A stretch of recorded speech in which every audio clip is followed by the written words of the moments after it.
Hello everyone, welcome back to the channel. Today, I'm going to tell you a story that's almost unbelievable, a real roller coaster of emotions, betrayal, greed, and poetic justice. It's about $77 million inheritance, a daughter-in-law who thought she had it all figured out, and a lawyer who couldn't stop laughing when the truth came out. So grab a coffee, sit back, and let me take you into this unbelievable moment that changed everything. It all began the morning after my son passed away, the darkest day of my life. Losing him was something I wouldn't wish on anyone. He was my pride and joy, the kind of son who made me believe I'd done something right in this world.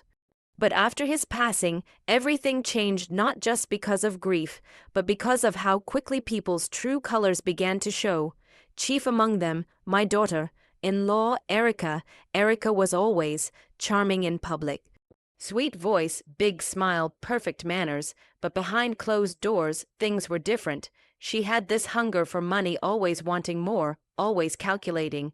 My son, bless his heart, never saw it. He was in love. He thought he could fix her, thought love was enough, and maybe for a while it was. But as soon as he was gone, the mask slipped. 2 weeks after the funeral, I got a call from the family lawyer, Mr. Daniels. He said my son's will was ready to be read. I was still raw with grief, but I agreed to attend. Erica insisted on being there too, of course in her black designer dress, sunglasses that probably cost more than my monthly pension. She walked in with that smug little smile, holding a latte in one hand and her phone in the other, like she was already planning her next luxury vacation. I remember sitting across from her in that big oak paneled office, my heart pounding. The lawyer shuffled through some papers, adjusting his glasses. Then, before he could even start reading, Erica leaned back in her chair and said, "Let's just get this over with. I already know what's mine." I looked at her, startled. "Yours?" I asked quietly. She smiled and said, "Oh, come on. You know Michael left everything to me. You've got your own savings, don't you?" The way she said it, cold, dismissive, it cut deep. Mr. Daniels cleared his throat. "If I may," he said, "perhaps we should let the will speak for itself." But Erica wasn't done. She turned to me and said, "You might want to prepare yourself because you're not in it. Michael told me everything. He said you'd be fine on your own." At that point, I just went silent. I didn't want to argue. I just looked at her and then back at the lawyer. He was trying hard to keep a straight face, but I noticed the corners of his mouth twitching like he was fighting back a grin. He opened the envelope, unfolded the document, and began reading. The will started with the usual formalities: Michael's full name, date of death, the statement that this was his final will and testament. Then came the part about his estate, a company he'd built from the ground up, several properties, investment accounts, and a trust fund worth $77 million in total. Erica sat up straighter when she heard the number.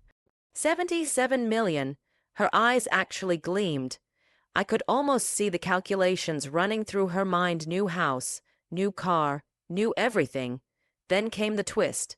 Mr. Daniels continued reading, his voice calm but firm. "To my beloved wife, Erica, I leave the sum of $1. You could have heard a pin drop. Erica blinked. "What?" she said, almost laughing. "Is this some kind of joke?" Mr. Daniels didn't stop. "I leave the remainder of my estate, all properties, investments, and company shares to my mother, Ann Thompson, as a gesture of gratitude for her lifelong love and support." I froze. I thought I'd misheard him. Erica shot up from her chair. "Excuse me, that can't be right." That's when the lawyer lost it. He tried to stay professional, but he couldn't help it. He started laughing, not loud, but the kind of laugh you can't hold in when something truly ironic happens. "I assure you, Mrs. Thompson," he said, looking at me kindly, "your son was very clear in his instructions. He wanted you taken care of, and he made sure of it." Erica's face turned red, first from disbelief, then anger. "He can't do that. We were married," she shouted. Mr. Daniels nodded. "Yes, and he considered that, but according to the prenuptial agreement you both signed, you waived your right to any claims beyond what's specified in the will." She was speechless. I didn't know what to say. I didn't want the money. I would have given it all up just to have my son back. But deep down, I also knew he'd done this for a reason. He'd seen through her before he passed, and this was his final act of protection. When the lawyer finished reading, Erica stormed out of the office, slamming the door so hard the windows rattled. I just sat there, tears streaming down my face. Mr. Daniels handed me a tissue and said, "Your son was a wise man, Mrs. Thompson. He wanted you to have peace, not worry." From that moment on, everything changed. I thought that would be the end of it, but of course, with people like Erica, it never is. Within a week, she filed a lawsuit to contest the will. She claimed undue influence, emotional manipulation, even forgery. It was absurd, but she was desperate. And when desperate people are cornered, they fight dirty. She went on social media, posting pictures of her and my son, writing captions about betrayal and broken promises. She painted herself as a grieving widow robbed of her rightful inheritance. Thousands of people commented, sending her sympathy, calling me heartless. I tried to ignore it, but the internet can be cruel. Mr. Daniels told me not to worry. "We have everything documented," he said confidently. "Your son's will is airtight. There's nothing she can do." But still, the stress wore me down. I couldn't sleep, couldn't eat. I kept thinking maybe I should just give her a share, just to end this. But then I'd remember my son's words, written in his will. "Mom, don't let anyone make you feel guilty for what's rightfully yours. You always took care of me, now it's my turn to take care of you." That letter gave me strength. The court hearing took months to schedule, and in that time, the media got hold of the story. Suddenly, reporters were camped outside my house. Tabloids ran headlines like "Widow Fights for $77 million Fortune," and mother-in-law vs. daughter-in-law, the inheritance war. It was humiliating. But through it all, Mr. Daniels stayed calm. He gathered every piece of evidence, the prenup, the recordings, even a handwritten note my son left in the lawyer's vault, explaining why he made the decision he did. When the day of the hearing finally came, the courtroom was packed. Erica arrived in a designer suit, looking confident and composed, like she was ready to win. I, on the other hand, wore a simple black dress. I wasn't there for revenge. I was there for closure. Her lawyer went first, arguing that my son had been pressured, that his illness had affected his mental clarity, that I'd manipulated him into changing his will. It was hard to sit there and listen to those lies, but then it was our turn. Mr. Daniels stood up and presented the evidence. He played a video recording something my son had made months before he passed. In it, my son spoke directly to the camera. "If you're watching this," he said, "it means I'm no longer here. I just want to make sure there's no confusion about my intentions. I love my wife, but over time, I realized she married me for my money. I saw things, messages, plans, things that made it clear. So I've made my decision. Everything goes to my mother. She's the only one I trust." The courtroom went silent. Erica's face turned pale. She tried to interrupt, shouting that the video was fake, but the judge silenced her. After the hearing, the judge dismissed her claim and upheld the will. It was over. Outside the courtroom, Mr. Daniels looked at me and said, "Justice served." But I didn't feel joy, just relief. Erica disappeared from the media after that. She moved away, changed her name, and I never heard from her again. As for me, I used the inheritance not for luxury, but for purpose. I started a foundation in my son's name, helping single mothers and children who'd lost loved ones. That's what he would have wanted. And every year, on his birthday, I visit his grave and tell him, "You were right, Michael. The truth always comes out, sometimes with a laugh, sometimes with tears." After the court case ended, I thought peace would finally return to my life. I imagined quiet mornings with tea on the porch, tending to my garden, visiting my son's grave, and feeling that somehow he was proud of me. but life had other plans.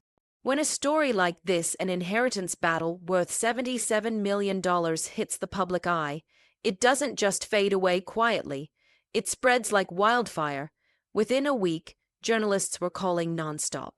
Reporters wanted exclusive interviews, TV producers offered to share my side of the story, and documentary teams reached out, promising to honor Michael's memory. I declined them all. This wasn't entertainment. This was my life, my pain, my son's legacy. I didn't want to turn it into a spectacle, but people's curiosity didn't stop. One morning, I opened my front door to find a letter. No return address, just my name written neatly on the envelope. Inside was a handwritten note that said, "Good for you. Some people need to learn the hard way." At first, I didn't know what to make of it. Then I realized there were others out there. People who had been deceived, manipulated, or taken advantage of. And they saw a piece of themselves in my story. Over time, those letters started coming more often from widows, parents, children, all thanking me for standing up, for letting justice take its course. I began to see that maybe this wasn't just about money or revenge. Maybe this was about something bigger: truth, integrity, and the power of doing what's right, even when everyone doubts you. With that thought in mind, I started planning what to do with the inheritance. $77 million. It sounded unreal even when I said it out loud. I knew one thing for sure: I didn't need it all for myself. I had a modest house, a quiet life, and simple needs. So I began dividing it up carefully, thoughtfully, in a way that would make my son proud. The first thing I did was establish the Michael Thompson Foundation, dedicated to supporting children who had lost parents and families dealing with grief and illness. I remember sitting in that same lawyer's office, Mr. Daniels, smiling proudly as we signed the papers. "Your son would be so proud of this," he said, and for the first time in months, I felt a bit of light return to my heart.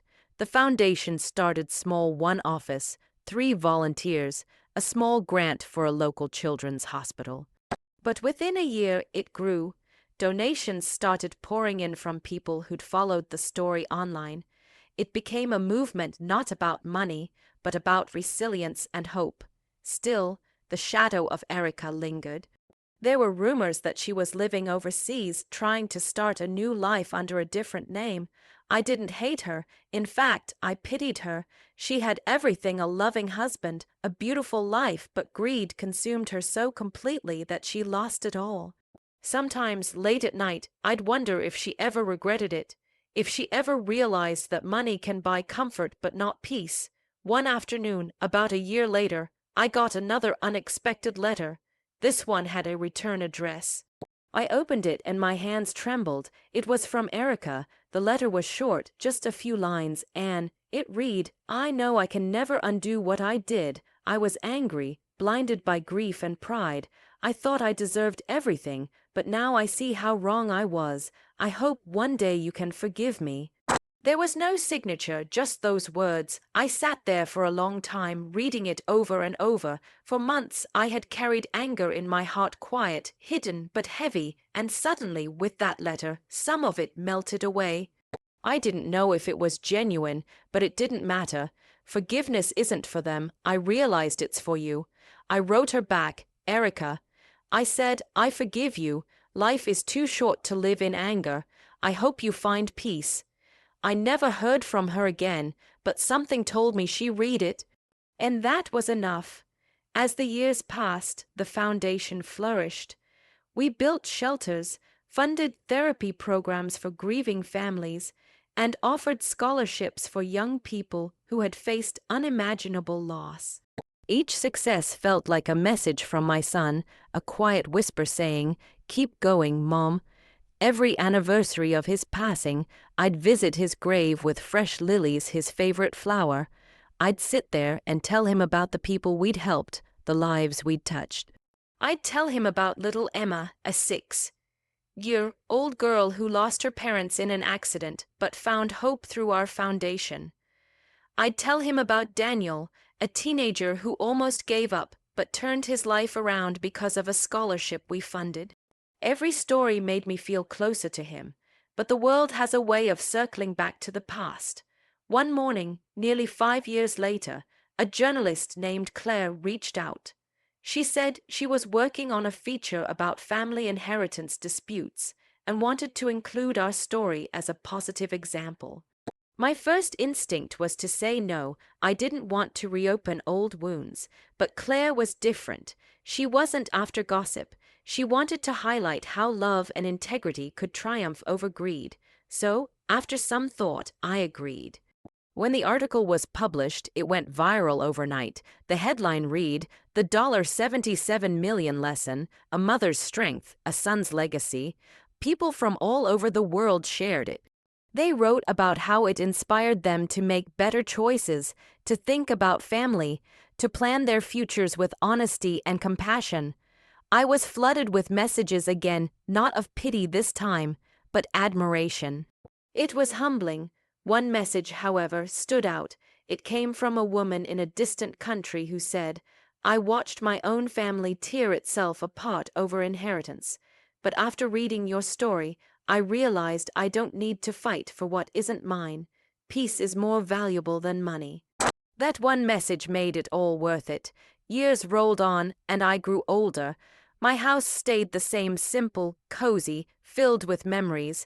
The foundation had taken on a life of its own by then, run by a team of dedicated people who shared our mission. I became more of a figurehead, attending events, speaking occasionally, but mostly letting the younger generation carry the torch forward. Then one day, during a charity event, something happened that brought the past full circle. I was standing at the podium, thanking the donors, when a young woman approached me afterward. She introduced herself as Maya Erica's daughter from her first marriage. I didn't even know Erica had a daughter before she met my son. Maya was in her late 20s, polite, soft-spoken, and clearly nervous.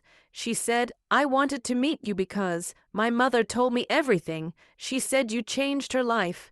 I was stunned. "She did?" I asked. Maya nodded. "Before she passed away, she told me she had made terrible mistakes, but she also said one woman taught her the meaning of forgiveness. She told me to find you someday and thank you." Tears filled my eyes. In that moment, everything came full circle. The pain, the betrayal, the loss, all of it had led to this small but powerful moment of peace. I hugged her and said, "Your mother was brave to face the truth. I'm proud of her for that." That night, as I sat by the window watching the stars, I thought about my son. I imagined him smiling somewhere, proud that even after so much darkness, light had found its way back into our lives. From that day on, I started speaking publicly not about the scandal or the money, but about the lessons I learned through it all. I talked about forgiveness, about how greed destroys relationships, and about how true wealth isn't measured in dollars but in peace of mind. My talks were invited at universities, family law conferences, and grief support groups. People came not just to hear about the $77 million story, but to feel hope again. And every time I shared it, I started the same way. Once upon a time, someone laughed in a lawyer's office. That laugh wasn't about money, it was about justice, truth, and a son's love that went beyond life itself. That line always got a reaction: smiles, gasps, sometimes tears. But it reminded me that stories like mine aren't just tragedies or fairy tales. They're proof that no matter how dark things get, the truth has a way of coming to light, often in the most unexpected ways. Even now, when I walk past that old law office, the one where Mr. Daniels laughed that day, I can't help but smile. That laugh started a chain of events that reshaped my life, healed wounds, and showed me what real strength looks like. It wasn't about the money. It never was. It was about love, justice, and a final promise from a son who wanted his mother to be okay. Sometimes I still dream of that day. The heavy oak desk, the papers rustling, the stunned silence, and then the quiet, uncontrollable laugh that broke through it all. That laugh wasn't just the lawyers, it was life itself reminding me that the truth always wins. As the years went on, I learned that time has a way of softening even the deepest wounds. The pain of losing my son never truly left. Grief doesn't disappear, it simply becomes part of who you are. But the lessons, the journey, and the people who came into my life because of it, all reminded me that even heartbreak can lead to purpose. The Michael Thompson Foundation grew beyond anything I could have imagined. What started as a local initiative became a nationwide network. We opened centers in small towns, built grief support groups, funded mental health programs, and even established scholarships for young people who wanted to study social work and counseling. Each center carried a plaque with my son's name and a simple quote beneath it: "Love is the legacy that outlives us." That phrase became the heart of everything I did. It was the truth I'd found in the chaos of loss and betrayal that love, not money, is the real inheritance we leave behind. I remember one evening when the foundation hosted a gala to celebrate 10 years of service. The hall was filled with people, volunteers, families we'd helped, and donors who'd supported us from the beginning. As I stood on stage, looking out at that crowd, I thought back to the lonely day in the lawyer's office when I thought my world was over. I never could have imagined it would lead to this, a room full of laughter, compassion, and second chances. When I stepped up to the microphone, I took a deep breath and said, 10 years ago, I thought my story had ended. But that day, in that room, something else began. My son's laughter, even in spirit, reminded me that sometimes the worst days of our lives can plant the seeds for something beautiful. The applause was warm and genuine, but it wasn't for me, it was for Michael, for everyone who had found hope through his story.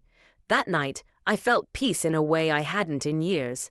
After the event, as people mingled, I was approached by a young lawyer named Ethan. He said he had recently joined Mr. Daniel's firm after the older man retired. Ethan smiled and told me, "Mr. Daniels always talked about you. He used to say that was the day I realized that sometimes laughter can be a kind of justice." I smiled back and said he was right. A few months later, I received news that Mr. Daniels had passed away peacefully in his sleep. His daughter sent me a letter saying he had kept a copy of my son's will and the newspaper article about the case in his desk until the day he died. She wrote, he always said it was the case that reminded him why he became a lawyer, not for money or power, but for truth. I placed that letter in my son's photo album, right next to his childhood pictures. Two good men, both gone, but both leaving behind something that mattered. By then, I was in my late 70s. My health had started to slow me down, but my mind remained sharp. Every morning, I'd wake up early, sit by the window with a cup of tea, and write letters to my son, to the people we'd helped, and sometimes to no one in particular. I wrote about lessons learned, about gratitude, about how forgiveness feels lighter than anger. It became my daily ritual, my way of keeping the conversation going with life itself. One day, as I sat there writing, I found myself reflecting on how everything had come full circle. I had spent so many years thinking of Erica as my enemy, the person who tried to take everything from me. But in the end, her choices had indirectly given me my purpose. Without that conflict, without that moment in the lawyer's office, maybe none of this would have happened. Life is strange that way the things that hurt us the most sometimes end up guiding us toward who we were meant to become. I smiled, folded my letter, and placed it in my journal. Outside, the world carried on, children laughing, birds singing, life moving forward, and I realized in that quiet moment that I was truly at peace. As I grew older, the foundation began preparing for a transition. I wanted it to continue long after I was gone, so I gathered the board and told them, when my time comes, promise me one thing, don't mourn too long, celebrate, Keep helping people, that's how you'll honor my son's memory. They all promised they would. A year later, they surprised me with something that brought me to tears. They had commissioned a bronze sculpture of Michael, not a fancy statue, but a simple one, showing him laughing. It was placed in front of the main foundation building with a plaque that read, "Laughter is where love and truth meet." When I saw it for the first time, I couldn't help but laugh through my tears. It was perfect. That laughter, the same kind that echoed in the lawyer's office so many years ago, had come to symbolize everything this journey stood for. The years went on quietly after that. I spent my last few years living simply, surrounded by people who cared for me and a legacy that gave me purpose. Every now and then, young people from the foundation would visit to record my memories for their archives. They'd ask me, "If you could give one piece of advice to the world, what would it be?" And I always said the same thing. Never measure your worth by what you inherit or what you lose. Measure it by what you give and who you become when life tests you. On my 82nd birthday, they held a small celebration at the foundation headquarters. It wasn't grand, just cake, laughter, music, and a slideshow of all the families we'd helped. When my turn came to speak, I stood up slowly, holding my cane, and looked out at those faces. I said, all of this, every smile, every story began with one moment. A moment I thought was my downfall but turned out to be my beginning. Life has a funny way of working out that way. Then, with a smile, I added softly, "And if you ever find yourself in a dark place, remember this somewhere out there. The universe is laughing with you, not at you. You just have to wait for the echo." The crowd clapped, some people cried, but everyone smiled. It was a beautiful day, filled with warmth and love, the kind of day my son would have loved. That evening, I went home, sat by my window again, and watched the sunset paint the sky in gold and orange. I whispered, "Thank you, Michael," and for a moment I could almost hear his laugh carried by the wind. A few months later, my time came peacefully. They found me sitting in my chair, a gentle smile on my face, with a letter on the table. It was addressed to the foundation. In it, I had written, "When you read this, know that I am with my son again. Don't cry for me, smile for the love we shared and the laughter we left behind. Keep helping others, that's how we live forever." After my passing, the foundation continued exactly as I'd hoped. They held an annual Laughter and Legacy Day, celebrating kindness, honesty, and second chances. Thousands of people attended each year, and the event became a symbol of hope across the country. My story, my son's laughter, and even the infamous moment in that lawyer's office became a timeless reminder that truth and goodness always find a way to shine through. Years later, a documentary filmmaker released a feature called The $77 Million Lesson. It told our story in full, not the tabloid version, but the real one. People watched it and wrote about how it made them rethink their values, how it inspired them to make amends, to forgive, to choose love over greed. It won awards, but more importantly, it touched hearts, and somewhere, I believe, both Michael and I were smiling. Now, if I could speak directly to anyone listening to this, anyone watching this story unfold, I'd say this: sometimes life doesn't give you what you expect. Sometimes it takes everything away before it gives you something real. But don't lose faith in people or in goodness. When you hold on to truth and love, the universe has a way of bringing things full circle, often with a laugh, just to remind you not to take life too seriously. I know some people might look at this story and think it's just about money, but it never was.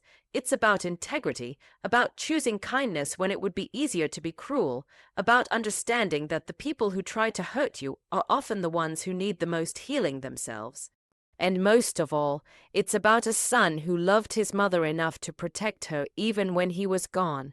That's what I carry with me, not the fortune, not the fame, but the laughter, the forgiveness, and the love that outlived everything else.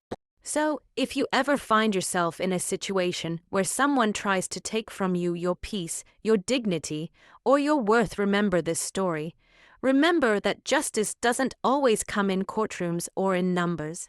Sometimes it comes in the form of a laugh, a smile, or a quiet moment when truth stands tall and says, "I'm still here." That's what happened in that lawyer's office all those years ago. My daughter-in-law said I was left out of the 77 million inheritance, and the lawyer laughed. But that laugh wasn't mocking, it was fate's way of saying, "Just wait. The truth is about to speak." And when it did, it changed everything.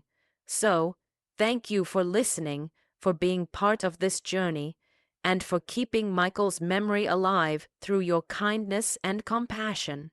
If this story taught you anything, let it be this: no amount of money can buy integrity, and no betrayal can erase love. In the end, laughter, love, and truth are the only inheritances worth having.